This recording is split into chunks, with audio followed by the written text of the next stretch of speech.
ಕೆಟ್ಟ ನರಕದಲ್ಲಿ ಒಂದು ಒಳ್ಳೆ ಸ್ವರ್ಗ ತೋರಿಸ್ತೀನಿ ಬಾ.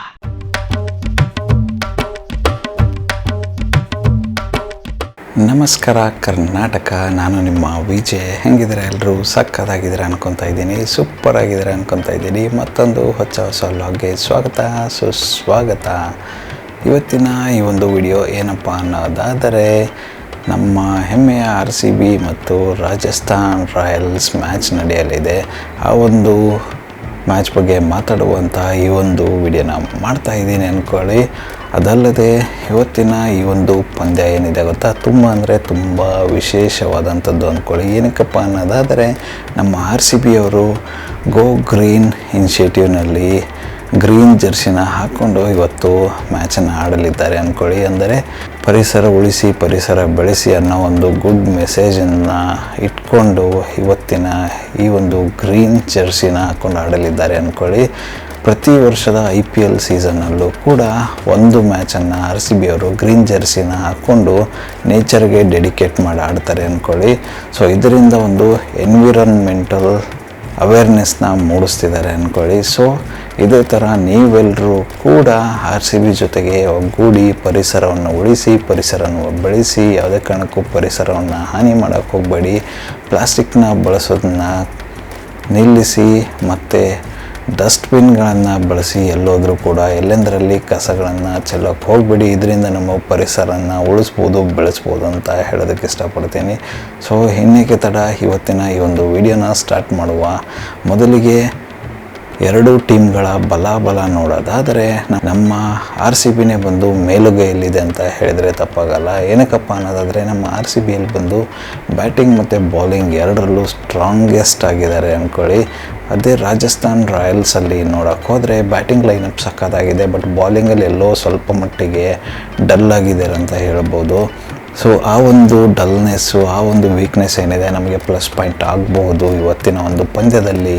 ನಮ್ಮ RCB ತಂಡವನ್ನು ನೋಡೋದಾದರೆ, ಕಳೆದ ಬಾರಿಯ ಒಂದು ಪಂದ್ಯದಲ್ಲಿ ಡೆಲ್ಲಿ ಜೊತೆಗೆ ಏನು ತಪ್ಪನ್ನು ಮಾಡಿದ್ರು ಆ ಒಂದು ತಪ್ಪನ್ನು ತಿದ್ದುಕೊಂಡು ಸರಿದೂಗಿಸ್ಕೊಂಡ್ರೆ ಅತ್ಯದ್ಭುತವಾದಂಥ ಒಂದು ಪ್ರದರ್ಶನವನ್ನು ನೀಡೋದ್ರಲ್ಲಿ ಯಾವುದೇ ಥರದ ಸಂದೇಹವಿಲ್ಲ ಅಂದ್ಕೊಳ್ಳಿ.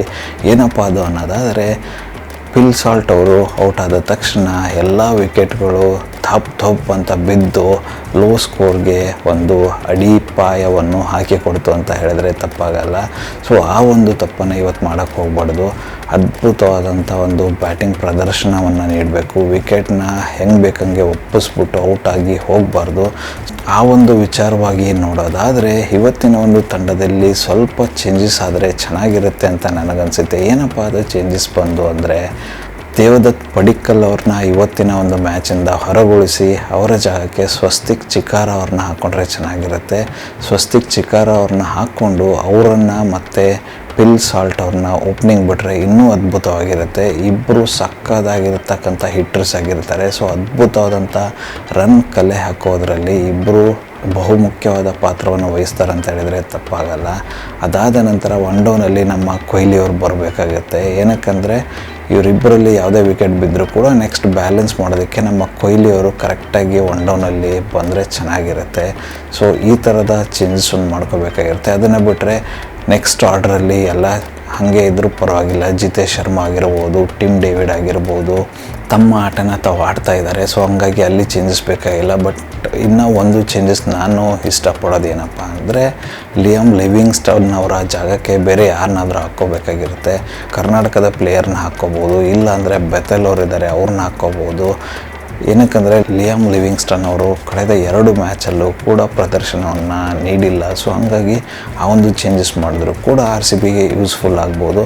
ಇನ್ನು ಬೌಲಿಂಗಲ್ಲಿ ನೋಡೋದಾದರೆ ಯಾವುದೇ ಥರದ ಚೇಂಜಸ್ ರಿಕ್ವೈರ್ಡ್ ಇಲ್ಲ. ಬಿಕಾಸ್ ಹೇಸಲ್ವುಡ್ ಆಗಿರ್ಬೋದು, ಯಶ್ ದಯಾಳ್ ಆಗಿರ್ಬೋದು, ಮತ್ತು ನಮ್ಮ ಭುವನೇಶ್ವರ್ ಕುಮಾರ್, ಸುಯಶ್ ಶರ್ಮಾ ಎಲ್ಲರೂ ಒಂದು ಅದ್ಭುತವಾದಂಥ ಒಂದು ಪ್ರದರ್ಶನವನ್ನು ನೀಡ್ತಾ ಇದ್ದಾರೆ.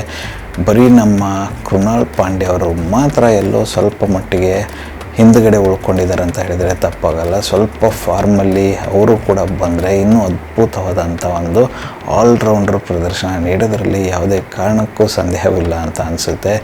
ಒಟ್ಟಾರೆಯಾಗಿ ಹೇಳೋದಾದರೆ ಇವತ್ತಿನ ಈ ಒಂದು ಪಂದ್ಯ ಅದ್ಭುತವಾಗಿರುತ್ತೆ ನಿಜಕ್ಕೂ. ಅದಲ್ಲದೆ ನಮ್ಮ RCB ಅವರು ಗ್ರೀನ್ ಜರ್ಸಿನ ಹಾಕ್ಕೊಂಡು ಆಡ್ತಾ ಇದ್ದಾರೆ. ಇದೇ ಥರ ನಾವು ರಾಜಸ್ಥಾನ್ ರಾಯಲ್ಸ್ ತಂಡನ ನೋಡೋದಾದರೆ ಅಲ್ಲಿ ನಾನು ಆವಾಗಲೇ ಹೇಳ್ದಂಗೆ ಬ್ಯಾಟಿಂಗ್ ಲೈನಪ್ ಸಕ್ಕತ್ತಾಗಿದೆ. ರಾಜಸ್ಥಾನ್ ರಾಯಲ್ಸ್ ಬ್ಯಾಟಿಂಗ್ನ ನೋಡೋದಾದರೆ ಕ್ಯಾಪ್ಟನ್ ಆಗಿರ್ತಕ್ಕಂಥ ಸಂಜು ಸ್ಯಾಮ್ಸನ್ ಅವರು ಸಕ್ಕತ್ತಾಗಿ ಫಾರ್ಮಲ್ಲಿದ್ದಾರೆ. ಅವರಿಗೆ ಜೊತೆಯಾಗಿ ಯಶಸ್ವಿ ಜೈಸ್ವಾಲ್ ಅವರಿದ್ದಾರೆ, ರಿಯಾನ್ ಪರಾಗ್ ಅವರಿದ್ದಾರೆ, ನಿತೀಶ್ ರಾಣಾ ಅವರಿದ್ದಾರೆ, ಮತ್ತು ಧ್ರುವ್ ಜುರೆಲ್ ಅವರಿದ್ದಾರೆ. ಎಲ್ಲದಕ್ಕಿಂತ ಮುಖ್ಯವಾಗಿ ಹೆಟ್ಮಯರ್ ಅವರಿದ್ದಾರೆ. ಹೆಟ್ಮಯರ್ ಅವರಂತೂ ಗೊತ್ತಲ್ವಾ, ಸಖತ್ ಫಾರ್ಮಲ್ಲಿದ್ದಾರೆ ಗುರು. ಎಲ್ಲ ಮ್ಯಾಚಲ್ಲೂ ಏನು ಸಕ್ಕತ್ತಾಗಿ ಆಡ್ಬಿಟ್ಟಿದ್ದಾರೆ ಅಂದರೆ, ಸೊ ಅವರೊಂದು ನಮಗೆ ತುಂಬ ದೊಡ್ಡ ಚಾಲೆಂಜಿಂಗ್ ಅನಿಸ್ಬೋದು. ಇವತ್ತು ನಮ್ಮ ಬಾಲರ್ಸ್ ಏನಾದರೂ ಸ್ವಲ್ಪ ಮಿಸ್ಟೇಕ್ ಮಾಡಿದರೆ ಹಾಕೊಂಡು ಜಡ್ಜ್ ಪೀಸ್ ಹಾಕ್ಬಿಡ್ತಾರೆ. ಸೊ ಹಂಗಾಗಿ ಬಾಲರ್ಸ್ ಎಲ್ಲ ತುಂಬ ಕಾನ್ಸಂಟ್ರೇಟ್ ಮಾಡಬೇಕಾಗಿರ್ತಕ್ಕಂಥ ಒಂದು ಟೈಮ್ ಇವತ್ತಿನ ಒಂದು ಮ್ಯಾಚ್ ಆಗಿರುತ್ತೆ ಅಂದ್ಕೊಳ್ಳಿ.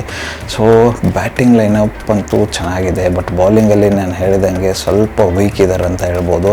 ಯಾಕನ್ನೋದಾದರೆ ಜೋಫ್ರಾ ಆರ್ಚರ್ ಅವರು ಬಂದು ಒಂದೊಂದು ಮ್ಯಾಚಲ್ಲಿ ಚೆನ್ನಾಗಿ ಆಡಿಸ್ಬಿಟ್ಟು ವಿಕೆಟ್ನ ತೆಗೆದಿದ್ದಾರೆ. ಇನ್ನೂ ಕೆಲವೊಂದಿಷ್ಟು ಮ್ಯಾಚಲ್ಲಿ ಸರಿ ಓಡಿಸ್ಕೊಂಡಿದ್ದಾರೆ ಕೂಡ. ಸೊ ಹಂಗಾಗಿ ಅಲ್ಲಿ ಸ್ವಲ್ಪ ಬ್ಯಾಲೆನ್ಸಿಂಗ್ ಆಗಿಲ್ಲ. ಅದನ್ನು ಬಿಟ್ಟರೆ ಡೇಂಜರಸ್ ಆಗಿರ್ತಕ್ಕಂಥ ಬಾಲರ್ಸ್ ನಮಗೆ ಇವತ್ತು ಕಾಡ್ತಕ್ಕಂಥ ಬಾಲರ್ ಯಾರಪ್ಪ ಅನ್ನೋದಾದರೆ ಸಂದೀಪ್ ಶರ್ಮಾ ಅವರಾಗಿರ್ತಾರೆ. ಯಾಕಂದರೆ ಸಂದೀಪ್ ಶರ್ಮಾ ಅವರು ಕಳೆದ ಎಲ್ಲ ಮ್ಯಾಚುಗಳಲ್ಲೂ ಕೂಡ ಅದ್ಭುತವಾದಂಥ ಒಂದು ಬೌಲಿಂಗ್ ಪ್ರದರ್ಶನವನ್ನು ನೀಡಿರ್ತಾರೆ. ಹಾಗಾಗಿ ಅವರು ನಮಗೆ ಡೇಂಜರಸ್ ಆದರೂ ಆಗ್ಬೋದು.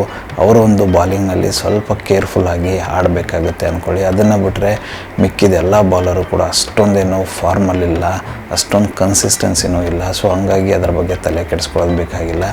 ಬಟ್ ತಲೆ ಕೆಡಿಸ್ಕೊಳ್ಳೋದು ಬೇಕಾಗಿಲ್ಲ ಅಂದ್ಬಿಟ್ಟು ನೆಗ್ಲೆಕ್ಟ್ ಮಾಡೋ ಥರ ಇರಬಾರ್ದು. ಏನಕ್ಕಪ್ಪ ಅನ್ನೋದಾದರೆ ನಮ್ಮ RCB ಟೈಮೇ ಸರಿ ಇರಲ್ಲ. ಕೆಲವೊಂದಿಷ್ಟು ಟೈಮಲ್ಲಿ ಯಾರು ಚೆನ್ನಾಗಿ ಆಡಲ್ಲ, ಫಾರ್ಮಲ್ಲಿಲ್ಲ ಅಂತ ಅಂದ್ಕೊತೀವಿ. ಅಪೋಸಿಟ್ ಟೀಮಲ್ಲಿ ಅವರೇ ಅವತ್ತಿನ ಒಂದು ಮ್ಯಾಚಲ್ಲಿ ಅದ್ಭುತವಾದ ಪ್ರದರ್ಶನ ನೀಡಿ ನಮ್ಮ RCBನ ಅಖಾಡದಲ್ಲಿ ಮಲಗಿಸ್ಬಿಟ್ಟಿರ್ತಾರೆ.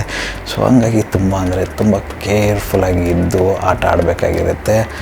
ಎಲ್ಲದಕ್ಕಿಂತ ಮುಖ್ಯವಾಗಿ ಇವತ್ತು ಸಂತೋಷದ ಇನ್ನೊಂದು ವಿಷಯ ಏನಪ್ಪ ಅನ್ನೋದಾದರೆ ಈ ಒಂದು ಮ್ಯಾಚ್ ಬಂದು ಜೈಪುರಲ್ಲಿ ನಡೆಯಲಿದೆ ಅಂದ್ಕೊಳ್ಳಿ. ಸೊ ಹಾಗಾಗಿ ಹೋಮ್ ಗ್ರೌಂಡ್ ಸಿಕ್ನೆಸ್ ಅಂತೂ ನಮ್ಮ ಟೀಮ್ಗಿರಲ್ಲ. ಅದ್ಭುತವಾಗಿ ಆಡಿದ್ದಾರೆ.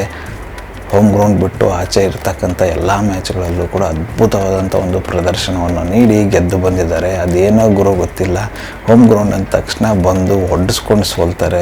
ಅಭಿಮಾನಿಗಳಿಗೆ ಎಷ್ಟೆಲ್ಲ ಬೇಜಾರಾಗುತ್ತೆ. ಸಾವಿರಾರು ಗಟ್ಟಲೆ ದುಡ್ಡು ಕೊಟ್ಟು ಟಿಕೆಟ್ನ ತೊಗೊಂಡು ಸ್ಟೇಡಿಯಂಗೆ ಬಂದು ಹೋಮ್ ಗ್ರೌಂಡಲ್ಲಿ ಮ್ಯಾಚ್ ನೋಡೋಕ್ಕೆ ಬರ್ತಾರೆ, ಅಲ್ಲೇ ನೀವು ಸೋತ್ಬಿಡ್ತೀರಾ. ಈ ಥರ ಆಗೋದ್ರಿಂದ ಅಭಿಮಾನಿಗಳು ಎಷ್ಟು ಬೇಜಾರಲ್ಲಿ ಹೋಗ್ತಾರೆ. ಬಟ್ ನಮ್ಮ RCB ರಾಯಲ್ ಅಭಿಮಾನಿಗಳೇನಿದ್ದಾರೆ ಗೆಲ್ಲಿ ಸೋಲಿ ಯಾವುದೇ ಕಾರಣಕ್ಕೂ ಬಿಟ್ಕೊಡಲ್ಲ, ಆ ಮಾತು ಬೇರೆ. ಬಟ್ ಅವರಿಗೆ ಸಂತೋಷ ಪಡಿಸುವಂಥದ್ದು ನಿಮ್ಮ ಒಂದು ಹೊಣೆಯಾಗಿರುತ್ತೆ. ಸೊ ಹಾಗಾಗಿ ಸ್ವಲ್ಪ ಕೇರ್ಫುಲ್ಲಾಗಿ ಆಟ ಆಡಿ. ಹೋಮ್ ಗ್ರೌಂಡ್ ಬಂದಾಗ ಮ್ಯಾನೇಜ್ಮೆಂಟ್ ಕೂಡ ಇದರ ಬಗ್ಗೆ ಸ್ವಲ್ಪ ನಿಗಾ ವಹಿಸಬೇಕಾಗಿರುತ್ತೆ. ಹೋಮ್ ಗ್ರೌಂಡ್ ಬಂದಾಗ ಏನೆಲ್ಲ ಚೇಂಜಸ್ ಮಾಡಿಕೊಂಡ್ರೆ ನಾವು ವಿನ್ ಆಗ್ತೀವಿ ಅಂತ ಒಂದು ಪ್ಲ್ಯಾನಿಂಗ್ ಮಾಡಿದರೆ ಚೆನ್ನಾಗಿರುತ್ತೆ ಅನಿಸುತ್ತೆ. ನೋಡುವ ಮುಂದಿನ ದಿನಗಳಲ್ಲಿ ಹೋಮ್ ಗ್ರೌಂಡ್ ಮ್ಯಾಚಲ್ಲಾದರೂ ಚೆನ್ನಾಗಿ ಆಡಿ ಗೆಲ್ತಾರೆ ಅಂತ. ಹೊರಗಡೆ ಮ್ಯಾಚ್ಗಳಲ್ಲಂತೂ ಡೌಟ್ ಇಲ್ಲ ಬಿಡಿ, ಅಟ್ಟಾಡಿಸ್ಕೊಂಡು ಹೊಡೆದು ಬರ್ತಾ ಇದ್ದಾರೆ. ಗೆದ್ದುಬಿಟ್ಟು ಚೆನ್ನಾಗಿ ಒಳ್ಳೆ ಒಂದು ಎಂಟರ್ಟೈನ್ಮೆಂಟ್ ಕೊಡ್ತಾ ಇದ್ದಾರೆ. ಸೊ ಅದು ಕಂಟಿನ್ಯೂಸ್ ಆಗಲಿ. ಇವತ್ತಿನ ಒಂದು ಜೈಪುರ್ ಮ್ಯಾಚಲ್ಲೂ ಕೂಡ ಅದೇ ಥರದ ಒಳ್ಳೆ ಬ್ಲಾಸ್ಟಿಂಗ್ ಪರ್ಫಾರ್ಮೆನ್ಸ್ನ ಕೊಟ್ಟು ಗೆದ್ದು ಬರಲಿ ಅಂತ ಹಾರೈಸೋಣ. ಗೆದ್ದು ಬಾ RCB.